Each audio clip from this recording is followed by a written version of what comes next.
Olá, muito boa tarde, seja bem-vindo a mais uma live do Massa News. Hoje nós estamos inaugurando uma sequência de lives que vai falar sobre seu direito. Seu direito é uma coluna que já está no ar no Massa News, no massanews.com, que você pode acessar com várias informações sobre direito. E a partir de agora, inaugurando hoje, nós vamos ter uma sequência de lives, a cada 15 dias, nós vamos falar sobre um aspecto do seu direito. Os nossos colunistas vão participar dessas lives para esclarecer quais são os seus direitos. Hoje nós vamos falar sobre o direito do consumidor, especificamente sobre dívidas. Como é que você se vira quando tem alguma dívida, algum problema em relação a alguma cobrança indevida, a juros abusivos. É sobre isso que nós vamos falar hoje. Os nossos convidados aqui no estúdio, eu tenho o Dr. Júlio Engel, que está aqui com a gente. O Dr. Júlio Engel é um dos nossos colunistas na coluna Seu Direito. Lembrando que você pode acessar o conteúdo da coluna lá no massanews.com. O endereço é massanews.com/seu direito, facinho. Também conosco a coordenadora do PROCON Paraná, a Cláudia Silvano. Cláudia, muito obrigado pela presença aqui também. Obrigada pelo convite, Tony. E, finalizando o último convidado nosso de hoje, o Dr. Fernando Stricker, que também participa da coluna Seu Direito, é também um dos nossos colunistas. Obrigado, muito prazer doutor. estar aqui. Obrigado. Quero lembrar que você pode participar com a gente. Você pode estar aqui conosco pelo Facebook, o Facebook do massanews.com. Você pode acessar e participar, mandar sua pergunta, tirar a sua dúvida, sugerir temas, enfim, pode participar à vontade a partir de agora. Bom, eu vou começar com a Cláudia Silvano, que é coordenadora do PROCON aqui do Paraná. Cláudia, essa crise piorou a situação? Aumentou o número de pessoas reclamando de problemas com dívidas? Sem dúvida, não só aumentou o número de reclamações, mas também fez migrar as reclamações de um tema para outro, né? Então, nós temos hoje muitos consumidores procurando o PROCON Paraná e procurando os PROCONs aí de todos os estados, de todos os municípios, para buscar uma negociação do seu débito, né?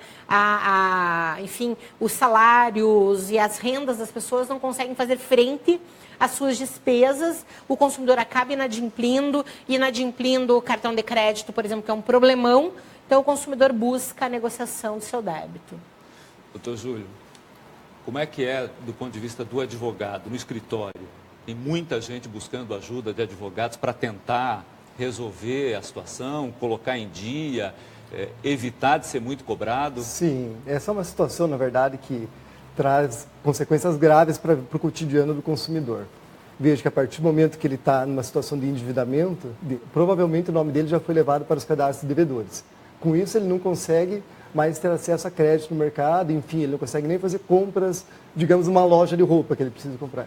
A partir desse momento, ele vai buscar diversas alternativas de ajuda. Como a Cláudia falou, ele procura PROCON e, por outro lado, também eles procuram os advogados que atendem esse tipo de causa.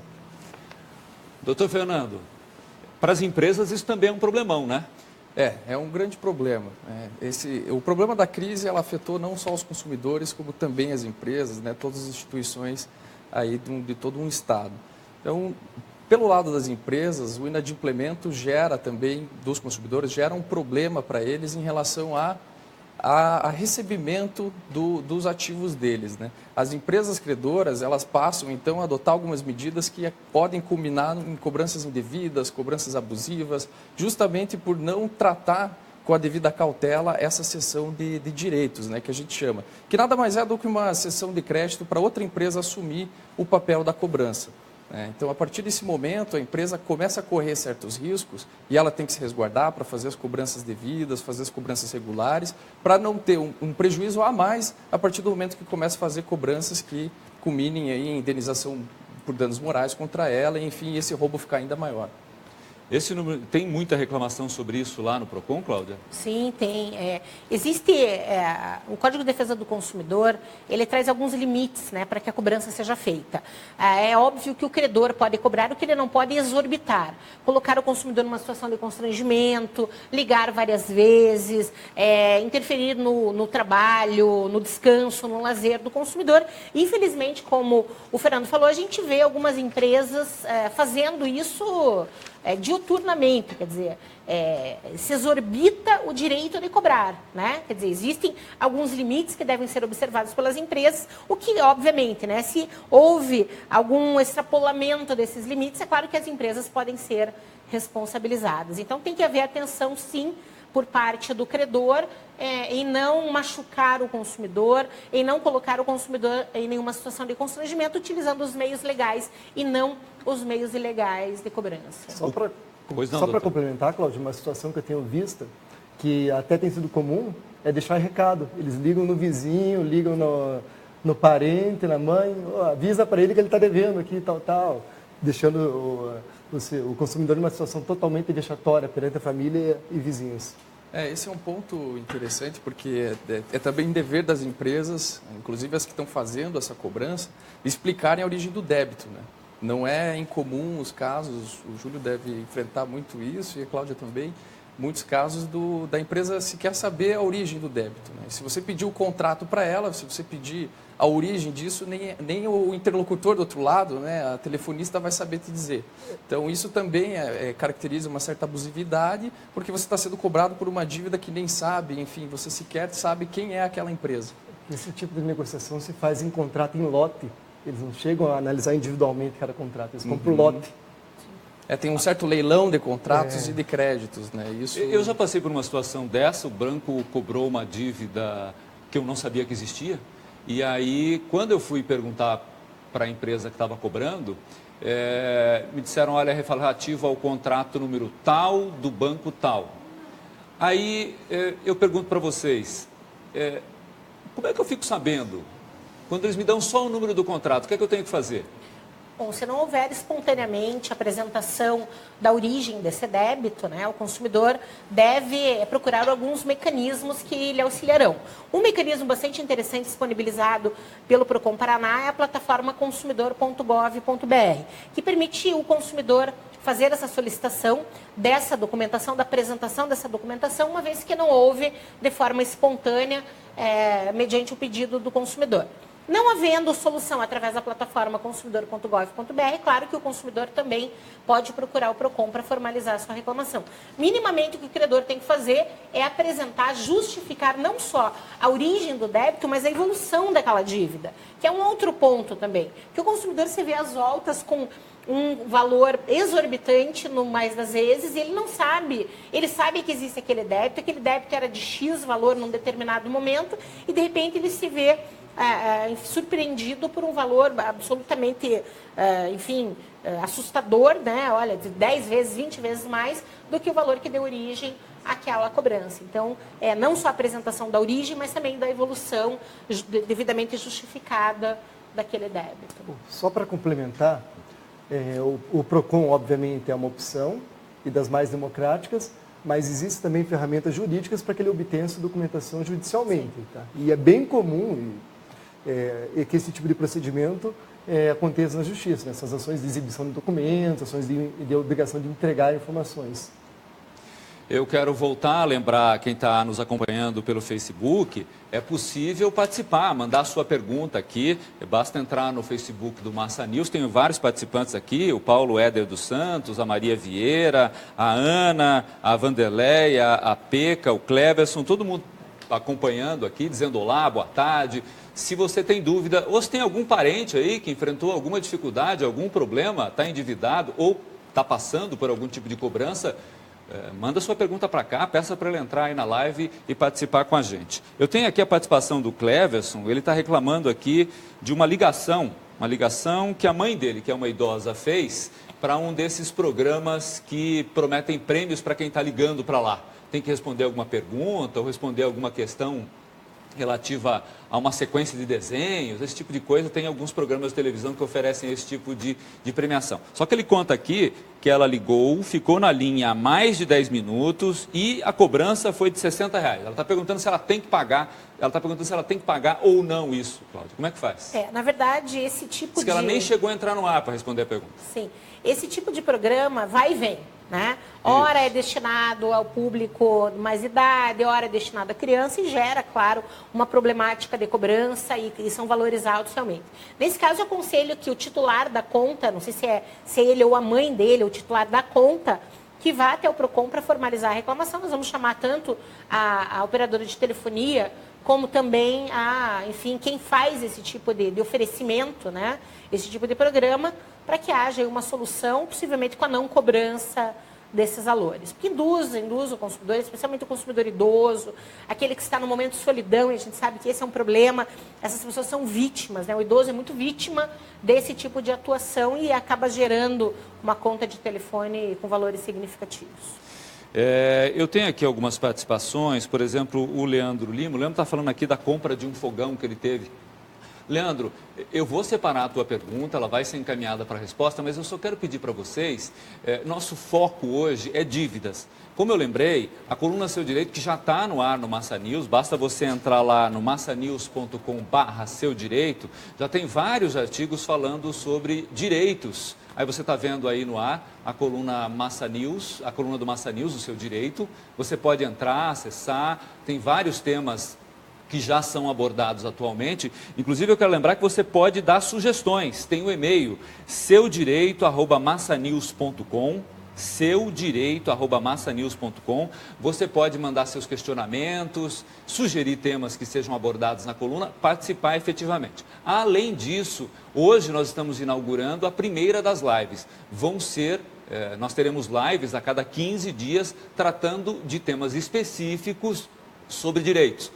Não só direitos do consumidor, várias áreas, mas vários aspectos também do direito do consumidor. Hoje, especificamente, Leandro, nós estamos falando de dívidas, de soluções de endividamento, problemas que as pessoas estão enfrentando depois de terem atrasado suas contas. A gente já falou aqui sobre a crise que está fazendo tanta gente ficar endividado. Então, eu vou encaminhar a sua pergunta, mas a gente vai tratar desse tema de problemas com devolução de produtos em outra oportunidade, certo? Mas a tua pergunta está separada aqui, eu vou encaminhar para os nossos convidados. Eu queria tratar de uma outra questão aqui sobre endividamento. A gente falou muito aqui sobre cobrança indevida. Como é que o consumidor vai saber que o juro que está sendo cobrado dele é justo? Tem como? Existe um parâmetro? Porque assim, quando a gente pega o juro do crédito pessoal é um, o juro do cartão de crédito é outro, o juro do cheque especial é outro, e assim sucessivamente. Como é que eu, consumidor, consigo entender como é que funciona isso e em qual destes percentuais a minha dívida se enquadra? Doutor Júlio. Bom, existem duas situações que a Justiça entende que pode ser revista a taxa de juros. A primeira dela é a ausência de contratação. Por incrível que pareça, alguns contratos bancários não prevê expressamente qual é a taxa de juros. Tá? E com base nisso a gente consegue obter um provimento da Justiça para que esse juro seja limitado à taxa média que se aplica pelo mercado naquele tipo de operação. Tá? Essa taxa média ela é disponibilizada no Banco Central. Então, em tese, a pessoa pode consultar a taxa que é aplicada para aquele tipo de operação lá no site do Banco Central.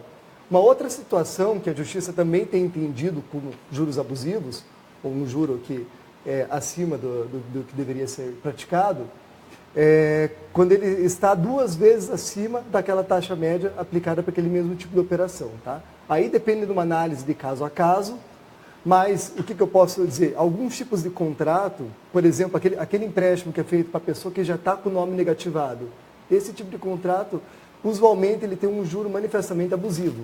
Tá? Ou seja, a empresa oferece... Quando essas empresas oferecem assim, crédito mesmo para negativado, não consultamos cadastro, nesse caso tem que tomar cuidado. Nesse caso tem que tomar cuidado. Né? Normalmente, como elas trabalham? A pessoa para tomar esse crédito, ela precisa ter um emprego, porque ela devolve esse valor mediante desconto em conta corrente. Tá? Em poucas parcelas. Então. Não chega a ser consignado. Consignado é aquela modalidade onde é descontada diretamente do salário ou do benefício previdenciário que ela recebe. Nesse caso, ela autoriza que o banco, quando ela recebe o salário dela, passe diretamente para a empresa aquela parte do empréstimo. Tá? Então, é por isso que eles acabam emprestando para quem tem o nome negativado, porque, de certa maneira, eles visam resguardar esse recebimento através de uma conta onde ele recebe o salário. Mas o juro é alto? Normalmente, nesse tipo de operação, é um juro alto que dá para ser questionado. E as pessoas questionam? Questionam bastante, inclusive. Você está se referindo a algumas empresas que você está falando, eu estou me lembrando dos nossos atendimentos aqui, né? Vai contextualizar. Claro, né? Não tem como fugir disso. Assim, por incrível que pareça, nesse tipo de empresa, onde há, pelo menos algumas, eles são muito arrojados em termos de resolutividade. Eles resolvem até para fugir de um eventual questionamento judicial. O que o consumidor tem que ter em mente, isso acho que é muito relevante, porque a gente diz que o que é, mas tem que, acho que, dar alguns endereçamentos, algumas saídas para o consumidor. O dinheiro fácil igual a dinheiro caro. Quanto mais fácil é o dinheiro, mais caro ele é, né? Que é o juro do cartão de crédito. Exato. O cartão de crédito é o juro mais alto aí do mercado, que ele é muito fácil. Hoje você consegue ter um cartão de crédito com limite razoável, como regra, e o consumidor acaba não conseguindo sair disso. Nós tivemos, ano passado, uma mudança na forma da cobrança dos cartões. Isso tem levado muito consumidor para o PROCON e para o judiciário até. Quem está nos ouvindo vai lembrar disso. Antes, por exemplo, o consumidor tinha um limite de R$1.000. Ele gastava R$500 esse limite, ele podia pagar o mínimo, né? 15%, 20% desse mínimo, que era rotativar. Do restante, ele ia no próximo mês pagando o mínimo e assim consecutivamente até ter uma dívida que se tornava insuportável. A partir do ano passado, o consumidor não pode rotativar 2 vezes. Ele pode pagar uma vez o mínimo e depois o que sobrou não pago tem que ser obrigatoriamente parcelado pelos bancos. Então, o banco tem que oferecer um parcelamento lá que varia de 6, 12, 24, aí depende. Isso tem gerado muita dúvida em relação aos consumidores. Por quê? Porque antes o consumidor poderia, eventualmente, pagar um valor menor. Agora não, porque ele é obrigado a pagar um pedaço daquele parcelamento. Isso tem gerado uma dúvida. Eu penso que quando o consumidor está numa situação de endividamento, especialmente um endividamento caro desse, levado pelo cartão de crédito, enfim, uma outra operação financeira cujos juros sejam muito altos, tentar, num primeiro momento, trocar essa dívida por outra com juro mais baixo. O consumidor tem essa possibilidade. O problema, no caso concreto, é que quando ele está se socorrendo para esse tipo de crédito, ele já está totalmente afundado, né? Então, por isso que ele tem que já fazer não isso consegue. Se ele chegou ao ponto de pegar esse crédito para negativado, ele está numa situação onde ele já não tem. Não digo nem o negativado, o cartão de crédito mesmo. Vamos pegar também, numa né? outra situação. Quando está com negativado é mais problemático. Mas o que acontece é que as pessoas têm vergonha de reclamar. Nós nos deparamos muito com isso, Júlio, Fernando. O pai, ele não comenta em casa, com a mãe, com a família, que está numa situação de endividamento. E a coisa acaba crescendo, quando vê uma bola de neve. Recomendação para quem está endividado é atacar a dívida, é ir atrás do seu credor, negociar, ou então buscar alternativas que possibilitem limpar seu nome. Ou evitar que o seu nome vá para alguma dessas listas aí de Serasa, SPC. É isso? Exatamente. Até pelo lado do empresariado, a gente vê, em muitos casos, uma predisposição em negociar. Né? Como a Cláudia falou, muita gente tem medo de sequer pegar o telefone para tentar negociar. Né? Mas existe hoje toda uma onda, digamos assim, nas advocacias, no direito em geral, de tentar conciliar, de tentar mediar. Existem hoje, inclusive, meios online de você mediar alguns conflitos, algumas empresas como a Mercado Livre. Eu sei que disponibilizam algumas plataformas de solução online, que nem sempre são as melhores, nem sempre são as mais eficientes, mas pelo menos é uma tentativa amigável, inicial, que gera uma transparência para a empresa. Né? Então, essa tentativa de acordo, de negociação, tem que ser tentada. Tentar renegociar essa dívida, tentar estancar, né, esse crescimento dos juros. Eu peguei um caso, uma vez, que eu consegui, negociando para uma empresa que era devedora, né, não era um consumidor, mas dá para usar o caso em paralelo, que conseguiu negociar, pagar só 1% da dívida, porque aquele crédito já era considerado perdido. Então, existe essa lógica dentro da empresa, que a partir do momento que aquele crédito é tão difícil de ser resgatado, já gera um custo absurdo para a empresa, aquela empresa acaba desistindo. E se você quiser limpar o teu nome, às vezes pode até tentar ligar e resolver a sua questão pendente e conseguir uma negociação extremamente favorável. Né? É importante que as pessoas tenham em mente que ter vergonha não resolve a dívida. E numa situação como o Brasil, onde tanta gente fica desempregado, onde as pessoas perdem emprego com tanta facilidade, ficar endividado não é uma vergonha. Não é? Não tem sentido ficar envergonhado por uma situação que é tão comum. É um fato da vida. Uma doença na família, um desemprego. As pessoas têm que procurar, tem que procurar, sim. Eu estou aqui com a pergunta da Jennifer Kátia Moraes. Obrigado, Jennifer. Obrigado a todos vocês que estão participando aqui com a gente, o Cleverson, a Clair, o Arturo. Tem aqui a Jennifer que está perguntando: quando o banco cancela um empréstimo descontado em folha e depois de 3 meses começa a cobrar? Detalhe, a minha mãe tem 71 anos e é pensionista, o que fazer? É aquele caso que a gente estava falando do... Aí é consignado, né? Isso é no consignado. caso do aposentado, do Isso pensionista, é consignado. Teria que entender exatamente o motivo pelo qual foi cancelado. Normalmente o banco não faria isso daí sem nenhum motivo, porque afinal de contas está garantido o retorno do dinheiro que ele emprestou diretamente no salário ou no benefício que seja nesse caso. Mas, de qualquer maneira, continua existindo o direito do credor de exigir aquele crédito, né? Apesar de ter passado 3 meses.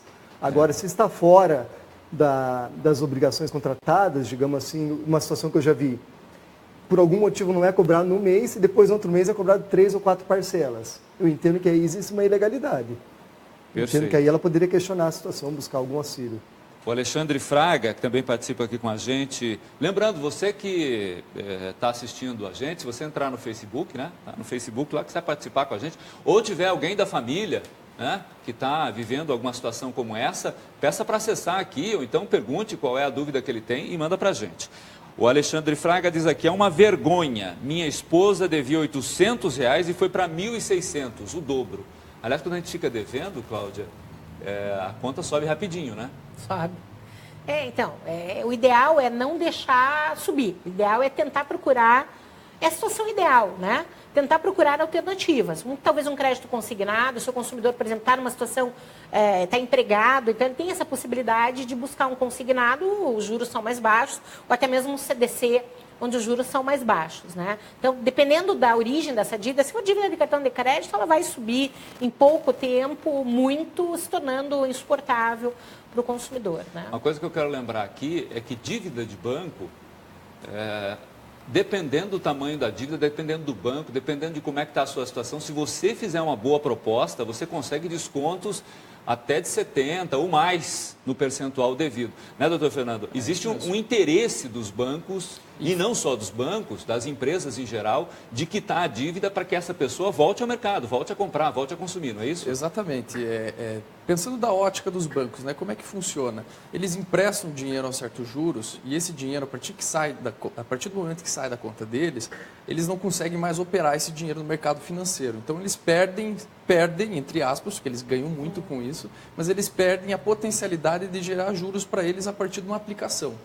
Mas a partir do momento que você tem no sistema legal brasileiro um benefício para os bancos conseguirem juros absurdos, astronômicos, que se nós fizermos um contrato entre nós aqui, né, Cláudio, eu estabelecer 15% ao ano, a gente não consegue, a gente vai ser considerado um agiota, isso é ilegal, isso não pode. Mas é verdade, é o termo que as pessoas usam para taxar a pessoa que acaba emprestando a um juros acima da lei, né? A lei estabelece 1% ao mês, 2% ao ano para os entes privados, né? Pessoa pública ou privada. E as instituições bancárias não, elas têm essa possibilidade de cobrar juros abusivos. Mas o que acontece? A dívida chega a R$2.000, a R$1.800, que é o dobro, e eles conseguem negociar por R$1.000, R$1.200, e eles não tiveram prejuízo algum. Então, por isso que a negociação também é bem-vinda pela ótica das instituições, porque elas não estão perdendo. E a partir do momento que esse dinheiro volta para o caixa, elas conseguem aplicar de novo, emprestar de novo esse dinheiro e outras pessoas vão se tornar inadimplentes, vão pagar os juros e assim cresce o caixa das instituições, né? Essa ótica que é interessante notar para ver que a negociação é um lado bom para os ambos lados, né? Tanto para o consumidor quanto para a instituição. Eu queria tratar um pouquinho aqui sobre o problema que algumas pessoas enfrentam de estar com o nome negativado e na verdade, já terem quitado ou não terem tido nenhuma dívida e, de repente, estarem com o nome lá numa dessas listagens. O que eu faço? Eu estou com o meu nome no Serasa, mas não devo. Tenho lá todos os comprovantes. Como é que eu faço para tirar meu nome de lá? Bom, o primeiro passo é buscar junto ao credor, né, a solicitação de imediata retirada do seu nome de cadastro de inadimplentes. Lembrando que existe uma lei estadual que determina a retirada do nome do consumidor no prazo de 48 horas contados do total e efetivo pagamento do débito, sob pena de pagamento de multa no percentual de 30% sobre o valor da inclusão. Dependendo do valor da inclusão, não vale a pena buscar essa multa, vale a pena entrar com uma ação judicial buscando uma indenização por danos morais pela não retirada, né? Porque ter o nome num cadastro inadimplente simplesmente barra qualquer possibilidade de se viver numa sociedade como a nossa. Você não faz nada quando você tem o teu nome em cadastro inadimplente. Não compra, não tem um cartão de crédito, nada. Sem contar a humilhação eventual que as pessoas sofrem, né, Cláudia? Então, talvez seja mais interessante aí para o consumidor buscar, ingressar judicialmente, né? Pleitando uma indenização por danos morais. Isso eu tenho certeza, o Júlio e o Fernando vão falar melhor sobre isso aqui, é causa ganha, né? Mas se o consumidor não tem esse interesse, não quero, só quero que tire meu nome, se não houver a retirada, ele tem possibilidade, com base nessa lei estadual, de ter em 48 horas, se não houver o pagamento de 30% a seu favor, né, sobre o valor da inclusão. Mas de maneira educativa até valeria um processo, né, doutor? Bom, essa foi uma situação, né? A situação que ela mencionou foi de que de fato existia dívida, foi quitada e não foi retirada. Agora existem inúmeras outras inscrições onde não existia uma relação entre as partes, ou seja, a gente fala que não existia uma relação jurídica entre as partes, e acaba aparecendo uma dívida em nome da pessoa também, tá? Isso acontece bastante com questão de telefonia. Se a pessoa não comprou nada, não consumiu nada e tem um débito. Sim, por exemplo, o contrato de telefonia. Eu não sei se até hoje eles fazem, mas até um tempo atrás fazia apenas com o CPF da pessoa. Então alguém ligava, se passava pela pessoa com o CPF, aplicava um golpe, né? Instalava ali em algum local diferente da residência, provavelmente do consumidor que estava sendo vitimado, e daqui a pouco aparecia essa dívida em nome da pessoa. Então é uma situação clássica aqui de inexistência de relação jurídica, né? Inexiste um negócio entre as partes que justifique aquela inscrição. Tem um outro caso também de inscrição indevida, que às vezes as pessoas também não sabem, mas toda vez que o nome dela vai ser inscrito num cadastro devedor, ela tem que receber uma notificação prévia. Isso o Código de Defesa do Consumidor determina também. Sim. E tem algumas situações corriqueiras. Isso pelo correio tem que receber uma pelo cartinha. Correio. Isso, não é necessário que receba um aviso de recebimento, digamos assim, mas ela tem que receber até para ela ter a oportunidade de poder regularizar esse débito antes que o nome dela seja efetivamente inscrito, tá? Mas tem algumas situações e também corriqueiras que os bancos de dados não têm enviado essa carta, tá? Então eu peço sempre ao consumidor prestar atenção quando ele localizar uma inscrição ali, mesmo que eventualmente ele deva, se realmente ele recebeu a carta ou não. Tá? É uma situação que eu tenho verificado com bastante frequência, a falta do envio dessa carta. Júlio, eu acho importante até fazer um esclarecimento. Às vezes, quem está ouvindo não entende muito bem como é que funciona essa inscrição, como é que funciona o protesto do nome, né, que chamam. Não é um processo judicial, né? Muita gente confunde que já seja um processo que está na justiça. E às vezes as empresas acabam enviando mensagens, coagindo o pagamento, dizendo que se você quiser evitar que o oficial de justiça chegue na sua casa, regularize, já foi a protesto. Mas, na verdade, são situações distintas. Uma é uma ação judicial, que o credor vai lá e abre uma ação regularmente na justiça, e aí sim você tem um oficial de justiça, você pode ter bloqueio de bens, enfim, aí a justiça movendo todo o seu aparato contra o devedor. E existe uma outra situação que é mais administrativa, digamos assim, que é essa inscrição em órgãos de restrição. Por que serve nessa inscrição? Nada mais é do que uma publicização do devedor. É dizer que na praça ele está devendo e isso dificulta realmente a obtenção de crédito, baixa o chamado score nos bancos, isso prejudica muito as pessoas, inclusive débitos que são inexistentes e depois a pessoa acaba tendo esse nome inscrito e não consegue mais ter o crédito no momento que ela precisa. É daí que justifica o dano moral, né? O dano moral não é algo assim que eu estou ganhando algo em cima de alguém. Realmente teve esse prejuízo é evidente e por isso que se diz causa-ganha, porque é notório o prejuízo que a pessoa vai ter. Perfeito. Quero lembrar mais uma vez que essa é a primeira de muitas lives. A cada 15 dias, sempre às 4h30 da tarde, nós vamos fazer uma live semelhante a essa, falando do seu direito. Esse é um trabalho que nós começamos a partir da coluna Seu Direito do massanews.com. Acessa lá, massanews.com/seu direito. São vários temas que são abordados nas colunas que a gente tem postado, que vão estar lá. Os nossos especialistas fazem parte desse grupo de especialistas, o Dr. Júlio e o Dr. Fernando, que estão aqui com a gente. Semanalmente tem coluna nova e nós temos também nós temos também a possibilidade de você participar. Tem aqui o e-mail, seudireito@massanews.com, você pode participar com a gente, dando sua sugestão, fazendo sua pergunta, levantando a sua dúvida, e as suas dúvidas vão ser esclarecidas. O objetivo dessa coluna é exatamente esse, te ajudar a fazer valer o seu direito. Bom, em relação a isso que o doutor Fernando acabou de fazer, a questão do score, esse tipo de coisa, tem uma dúvida aqui da Luíse. A Luísa pergunta: qual a diferença entre nome sujo e score baixo? O que isso impacta na minha vida? Como é que eu resolvo essa situação? O que é o score baixo? Bom, primeiro é bom esclarecer aí que os scores foram... Esse sistema, né, de tratamento de dados relativos ao consumidor foi considerado legal. Tem uma súmula do STJ que trata exatamente disso, mas é direito do consumidor saber o que motivou ele ter o score X, Y, Z, né? Outra situação, por exemplo, eu não tenho nome sujo, eu não tenho nenhuma inclusão em cadastro de inadimplentes. E eu vou buscar um financiamento, um empréstimo, enfim, um negócio que envolva uma concessão de crédito ou de financiamento. E há a negativa. E a negativa se baseia, segundo o credor, segundo o oferecedor daquele crédito, num score baixo. Não, eu tenho o direito de saber o que motivou esse score baixo. Eu quero saber quais foram os critérios que foram utilizados para a negativa do empréstimo, do financiamento, enfim.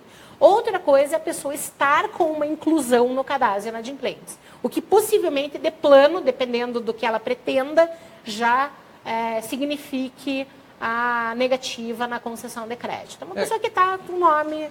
Complementando só, para tentar deixar um pouco mais palpável, né?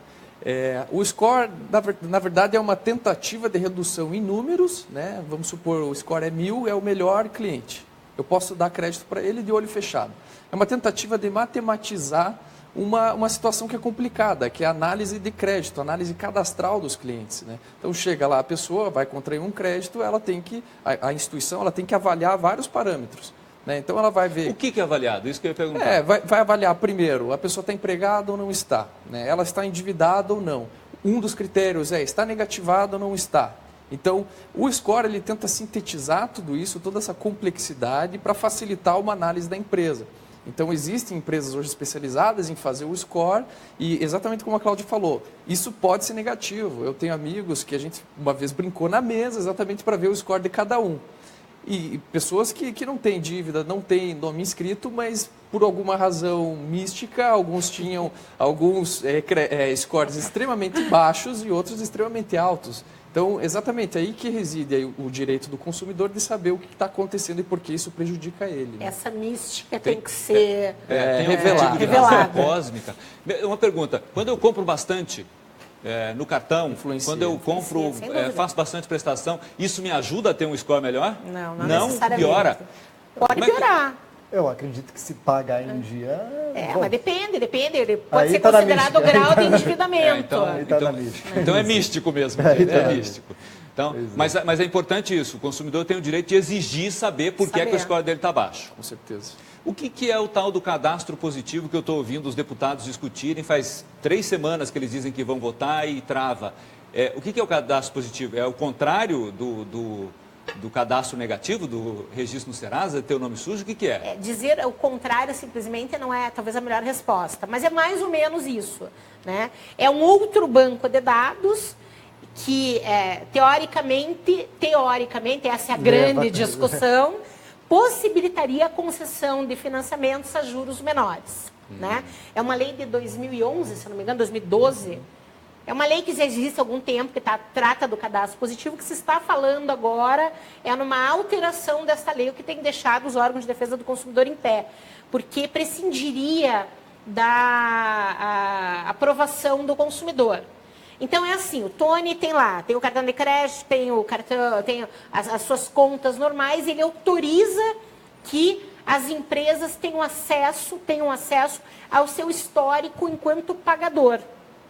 Para que se forme um banco de dados e com as informações a partir desse banco de dados, teoricamente, se conceda empréstimo para o Tony a juros mais baixos.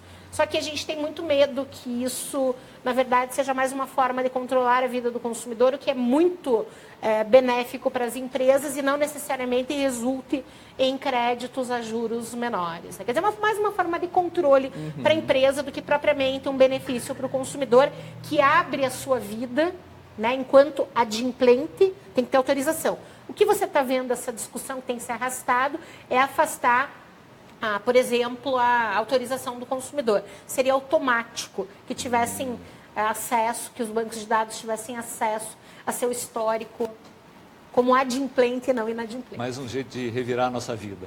É, mais ou menos isso. Bom, eu tenho aqui uma pergunta sobre... A gente tem uma lei aí que estabelece que depois de passados 5 anos, o seu nome sai do cadastro do Serasa, deixa de estar sujo, é isso? Mas essa dívida caduca, desaparece, o meu nome sai de lá. E aí? Eu fico sem dívida, não devo mais? É isso que acontece? Queria explicar isso para as pessoas. Doutor... Não. Bom, não é bem assim não, tá? Realmente existe uma lei, né, que determina que o nome seja excluído a partir de 5 anos, né, seja excluído, ou que a partir de 5 anos dentro do cadastro, ou a partir de 5 anos desde o vencimento da dívida, né, desde quando houve inadimplemento. Porém, a dívida ela vai continuar existindo. O que acontece é que o credor já não tem mais o direito de levar o nome dele para o Serasa e também não tem mais o direito de eventualmente exigir essa dívida pelas vias ordinárias judiciais, tá? Mas a dívida vai continuar existindo até que ele pague. Mas o credor pode entrar na justiça antes disso, não pode? Pode. Pode, né, doutor Fernando? O que acontece? Existe a prescrição, que é um termo jurídico, que você perde o direito de entrar na justiça. Então, o credor ele vai perder esse direito. Depois de quanto tempo? Depois de 5 anos, a partir do vencimento da dívida. Se não mover um processo durante 5 anos... Exato, acabou. Agora, se mover um processo e ainda inscreveu no Serasa, aí como existe a ação judicial, ele não foi inerte. Então, ele tomou as medidas judiciais cabíveis, não vai ocorrer a prescrição, mas a partir daí você vai continuar tendo que pagar a dívida. O que o Júlio mencionou, e é verdade, depois de 5 anos existe essa prescrição para entrar com a ação e para inscrever nos órgãos de restrição de crédito, mas a dívida permanece lá existente, e o que acontece muito? Eles vão cobrar o devedor não sabe dessa regra, acaba pagando, e depois ele descobre que poderia não ter pago, porque não iria ter processo judicial e nem Serasa, e ele quer reaver esse dinheiro, só que ele não tem o direito, porque a dívida de fato existe. O que perdeu foi o direito do credor ir na justiça. Então pode cobrar por carta ainda, enfim, pode ter essas cobranças tranquilas, digamos assim, que não são ofensivas, né? Não pôr no Serasa e não pôr na justiça, mas a dívida vai persistir, porque evidentemente não foi paga. Isso pode, inclusive, impactar no cadastro da pessoa naquela instituição e dificultar a obtenção de crédito futuro. Isso também baixa o score da pessoa? Também, com certeza. Só complementando, essa possibilidade de inclusão do nome do consumidor está no artigo 43, parágrafo 1º e 5º do Código do Consumidor. O que diz o parágrafo 1º? Que o nome do consumidor não pode permanecer em cadastro inadimplentes por período superior a 5 anos ou até que ocorra a prescrição. Então, além da questão aí do prazo máximo de permanência do nome do consumidor, então ficou lá no Serasa 5 anos, no SPC 5 anos, tem que retirar. O que quer dizer que não necessariamente tenha se consumado a prescrição, ou seja, o credor pode cobrar, aí tem que ver a origem da dívida. Tem alguns débitos cujo prazo para o credor cobrar e até judicialmente é maior do que 5 anos. Nos casos protestos, tem alguns casos. Então, tem que ver a origem do débito, né? Esse é um outro ponto. Não quer dizer que ficou 5 anos lá, acabou, não precisou mais pagar, estou feliz da vida. Não necessariamente. Não dá para pagar a dívida com tempo, né? Deixar rolar, não é assim que funciona. Então, cada dívida tem um prazo prescricional diferente. Tem que ver o que gerou aquela inclusão. E só lembrando, gente, isso é importante, quando tem um processo contra você, pode ser que você tenha bloqueio de imóveis, bloqueio de bens, bloqueio de contas, complica muito mais a sua vida do que se você tentar negociar, né? É um problema grave. Uma das ressalvas que também é importante fazer, muita gente tem medo dos bloqueios, né? E aí vem aquelas mensagens, para evitar um bloqueio dos seus bens, da sua conta bancária, por favor, entre em contato para negociar. Isso é uma coação, isso não pode ser feito, né? Você está forçando a uma negociação. O que se pode fazer é a empresa colocar que durante o prazo de 15 dias vamos estar disposto a negociar o seu débito. Por favor, entre em contato, algo nesse sentido. Né? Mas é um dos pontos que tem que ser considerado né, quando a gente fala neste ponto. Tem aqui a Cirlei Bonetti dizendo aqui que ela cita uma operadora de telefonia e qualquer uma delas sempre tem muito problema, né, Cláudia? Os órgãos de defesa do consumidor vivem abarrotados de reclamações envolvendo bancos e operadoras de telefonia. Ela diz assim que em dezembro eu pedi internet, mas eles não tinham. Aí eles mandaram uma conta de telefone e de TV e não instalaram. É o dia a dia do PROCON. Então, o primeiro passo, o que fazer, né? Pode fazer uma reclamação através do consumidor.gov. Consumidor.gov.br, tem que colocar. Todas as operadoras de telefonia estão e a TV por assinatura, normalmente são casados, né? Faça a reclamação, se não houver a solução, possivelmente haverá, está ali ó, aparecendo Esse na é o site. Essa é a plataforma consumidor.gov.br. Todas as operadoras de telefonia estão. Aliás, as operadoras de telefonia na plataforma são responsáveis por mais de 50% dos registros. Impressionante, assim. Metade de tudo? Temos 1 milhão e pouco de atendimentos na plataforma desde 2014 e as operadoras de telefonia são os grandes ofensores. Como são também no PROCON, no Judiciário, especialmente Juizado Especial, os grandes aí demandados são os bancos e as operadoras de telefonia. E quando o consumidor entra com uma ação de danos, alguma coisa assim, tem retorno? Doutor Júlio, tem retorno? O consumidor ganha? A gente falou aqui que é causa-ganha. Mas o que o consumidor ganha? A causa que foi referida como causa-ganha, óbvio, como advogado, a gente tem que tomar cautela de nunca garantir um ganho numa causa, né?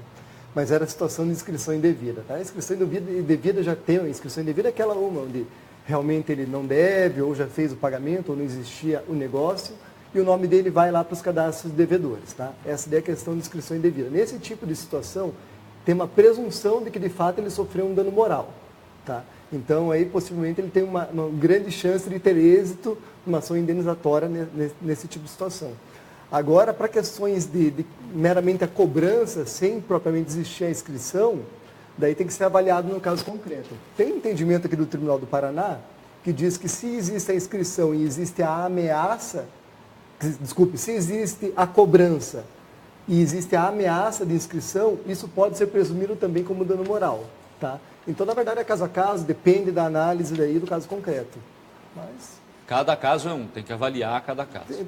Quando existe somente a cobrança, cada caso é analisado individualmente. Mas, de qualquer forma, toda vez que o consumidor se sentir lesado, ofendido, agredido de alguma forma, ele tem que procurar seus direitos e procurar se informar, né? Tem que procurar, né? Existe o PROCON, também existem os advogados, né, que podem auxiliá-los. Um dos pontos que é importante, né, Júlio, até a gente que acaba atendendo muita gente nessa situação depois, ou às vezes depois do PROCON, às vezes o pessoal vem com pouca prova, né? Não foi no PROCON, foi direto no advogado, ou não fez não que necessariamente precise ir, mas é importante você fazer todas as provas e todo aquele caminho tradicional para você municiar o juiz de que você tentou realmente resolver a questão, né? Então, pegar o protocolo, anotar o protocolo da tua reclamação para a empresa de telefonia, se foi esse o pedido, né? Eu quero cancelar minha linha e não cancelo. Estão me cobrando um valor a mais de backup no meu celular e eu não pedi isso. Então, anota o protocolo do pedido de cancelamento, porque se for o contrário, eu já vi vários casos do juiz reconhecer que não tem o direito porque ele passou 2, 3 anos sem notar aquele valor a mais na conta do celular e com isso ele teria anuído. O que, no meu ver, Júlio, é um absurdo, porque se não existiu uma relação jurídica, não existiu um contrato, é impossível você manter a pessoa naquilo em razão do tempo, né? Por ela ter simplesmente se mantido inerte. Nesse caso que eu analisei, até para trazer um senso mais prático, a pessoa não queria entrar na justiça porque não valia a pena, era um valor baixo. Mas chegou em um momento em que tinha tantas infrações no contrato que passou a valer a pena entrar no judiciário e interromper aqueles abusos. E a partir desse momento que foi alegado várias infrações, sendo que algumas delas foram reconhecidas e outras não, porque não tinha protocolo de atendimento. Então, essa é uma orientação que a gente sempre dá para ter um pouco mais de subsídio para o juiz. Bom, ela tem que demonstrar os transtornos que vieram dessa cobrança, né? Então, é importante que fique documentado esses transtornos. Importante documentar o que é o incômodo. Aliás, a aluna Carla, que participa aqui pela nossa live no Facebook, está perguntando, eu queria saber se existe um limite de ligações de cobrança. Então, sempre que as ligações... assim, não tem, a lei não diz uma vez, 2 vezes, 3 vezes. Se o consumidor, por exemplo, recebe ligações do seu trabalho e a pessoa, né, o consumidor diz, olha, eu não posso receber ligações do meu trabalho, tem muitas empresas que não permitem, de fato. Pronto, tem que cessar imediatamente, acabou, né? Ou até mesmo em celular, quer dizer, aí é fácil de comprovar, porque hoje fica registrado nos celulares, você registra todas as ligações. Mas assim, pode haver a cobrança? Pode. O que não pode é o excesso. Né? Então, é o excesso que caracteriza, inclusive, infração penal, que pode ser denunciado pelo consumidor na delegacia do consumidor, quando há o constrangimento. Porque a ideia, Tônia, é constranger mesmo. A ideia é causar uma situação de desconforto tão grande que o devedor enlouquece e faz um empréstimo, sei lá o que, e vai e paga. A gente pensando na ótica do empresário, né, ou das empresas que estão cobrando, existem créditos que não valem a pena entrar no judiciário. Então, qual que é a forma de conseguir fazer com que a pessoa pague? É constrangendo. Passa para uma terceira empresa que vai cobrar, vai ligar 50 vezes, vai ligar para o vizinho, vai ligar para a família e vai tentar realmente, por meio da coação, e aí que está a abusividade, né? Um caso a caso que também que a gente tem que analisar, mas existem situações de 50 ligações no dia, 40 horário ligações inadequado, no dia, horário inadequado, manhã. liga depois das 7 da noite. E existem também, para ver até onde a abusividade vai, né? Situações em que a pessoa já saiu do trabalho, disse que não podia atender e continuava fazendo as ligações. Então, essa abusividade tem que ver caso a caso. Mas a pessoa tem que registrar isso. É importante... É bom que ela documente esse tipo de situação. Com certeza. Também pode, isso, Júlio, judicialmente a gente consegue, através da testemunha, do vizinho, consegue colega de trabalho, consegue fazer esse depoimento. Doutor Fernando, antes do senhor, doutor Júlio, o senhor disse que às vezes não compensa entrar com o processo por causa do tamanho da dívida, quando ela é pequena não vale a pena processar a pessoa? Pensa numa situação nossa, né? Às vezes a gente não quer entrar com uma ação contra a empresa, por causa do tempo que você vai perder, uma audiência que você tem aqui, você vai pagar um estacionamento perto, você vai ter que pegar ônibus, você vai ter que viajar. Isso se torna oneroso por outros custos, né? Não o custo em si só do processo, mas contratar às vezes um advogado, né? Apesar de que no juizado especial você pode entrar, fazer a sua reclamação sem advogado, né? Muita gente desconhece esse fato, mas também outras pessoas já estão acostumadas a ir lá e fazer essas reclamações. Doutor Júlio, o senhor ia complementar alguma coisa? Bom, na verdade, eu vou complementar o que ele está falando em relação ao valor, né? Eu acho que ele se refere propriamente à questão, por exemplo, de estar pedindo restituição de determinado valor que foi pago indevidamente, tá? Agora, considerando uma discussão de dano moral, aí, bom, depende da avaliação do advogado, né? Claro, sempre vai depender da avaliação do advogado. Mas essa questão ali de compensa ou não compensa, Júlio, ela pode ser alterada em relação... Eu falei para a ótica do empresário. Tá? Às vezes o empresário vê, ele está me devendo R$100, eu não vou contratar o meu jurídico para cobrar. Se eu ligar 100 vezes para essa pessoa, vai dar os R$100, então não interessa. Então, às vezes, esse crédito que incentiva a empresa a fazer cobranças por meio de SMS. Né? É a única forma econômica, sem gastar mais, que ela encontra. Acho que Cláudia e doutor Júlio e doutor Fernando, nós vamos ter que fazer, qualquer dia desse, uma live sobre as telefonias, as empresas operadoras de telefonia. Eu tenho várias... Talvez 2, 3. Eu tenho várias questões aqui, são várias questões aqui falando sobre empresas de telefonia. A Ana Padilha aqui está perguntando por que as telefonias cobram um absurdo de clientes antigos e barateia planos para clientes que estão entrando. Tem também aquela história de por 30 dias eu cobro, ou 3 meses eu cobro tanto, depois eu passo a cobrar mais, enfim, é uma série de elementos aí. Ana, eu vou encaminhar, de novo, como eu disse, eu vou encaminhar a sua pergunta, como eu já fiz com outros dos nossos participantes aqui pela live do Facebook, mas a gente vai separar uma live, eu vou lembrar aqui de novo, essa é a primeira das várias lives que nós vamos fazer da coluna Seu Direito. Você pode já acessar a coluna Seu Direito lá no nosso site, no nosso portal de notícias, massanews.com/seu direito. Lá tem vários artigos já e nos próximos dias, constantemente, essa coluna vai ser alimentada e a cada 15 dias nós vamos ter aqui uma live falando sobre um aspecto do direito, ora do consumidor, ora, enfim, de todos os aspectos do seu direito. Então, eu até convido você a participar, mandando para cá, para a gente, um e-mail O e-mail é o seudireito@massanews.com. Você pode dar sua sugestão de tema. Então, a cada 15 dias, sempre 4h30 da tarde, nós vamos ter convidados aqui. Os titulares da coluna Seu Direito vão estar participando aqui, outros convidados também virão, para falar sobre aspectos específicos. A gente já está antecipando aqui, já está marcado aqui com os nossos convidados, uma ou mais lives só sobre as telefonias, os problemas enfrentados pelas pessoas com telefonia. A Cláudia já disse, é mais de 50%, é isso? Metade? Na plataforma consumidor.gov, sim. Só para encerrar aqui, eu queria de novo repassar aqui algumas orientações básicas. Quem está sofrendo com cobrança abusiva, né? Quem tem uma dívida, o que é que faz? Qual é o primeiro passo quando eu estou endividado e quero tentar uma solução? Bom, a primeira opção dela é tentar negociar diretamente com o credor. Se ela não tiver sucesso nessa negociação, a Cláudia até mencionou que as pessoas têm procurado o PROCON para negociar, e eu não entendi exatamente se o PROCON tem feito esse tipo de intermediação. O Tribunal do Paraná também aqui tem um programa para superendividados, onde eles reúnem os credores e tentam, de alguma maneira, fazer com que essa pessoa resolva o problema. Essa também é uma das opções. A plataforma consumidor.gov.br também é uma opção interessante para o consumidor. Claro, para o PROCON Paraná, nós fazemos isso todo momento, Júlio. Todo dia nós recebemos consumidores buscando uma negociação de dívida e, em regra, conseguimos bons acordos. Então, o consumidor, claro, pode nos procurar. Use a plataforma consumidor.gov.br também. Todos os bancos estão. Então, é uma opção interessante para o consumidor que pode reclamar de casa. Tá. E no caso do consumidor se sentir ofendido ou está sofrendo com cobrança abusiva, aí a solução é procurar a justiça, doutor Fernando? Exatamente. E a partir do momento que todas as portas foram fechadas a ele, que ele fez todas as tentativas amigáveis possível, né, é possível se entrar na justiça, tanto com advogado ou não. É possível ir na Defensoria Pública, procurar um auxílio também de um defensor público, ou ir propriamente no juizado especial, né?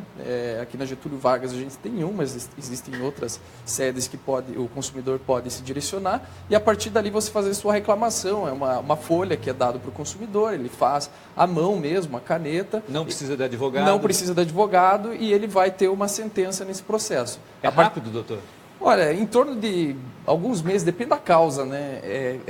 Porque também pode haver recurso, então vai para o tribunal, é muito difícil dizer.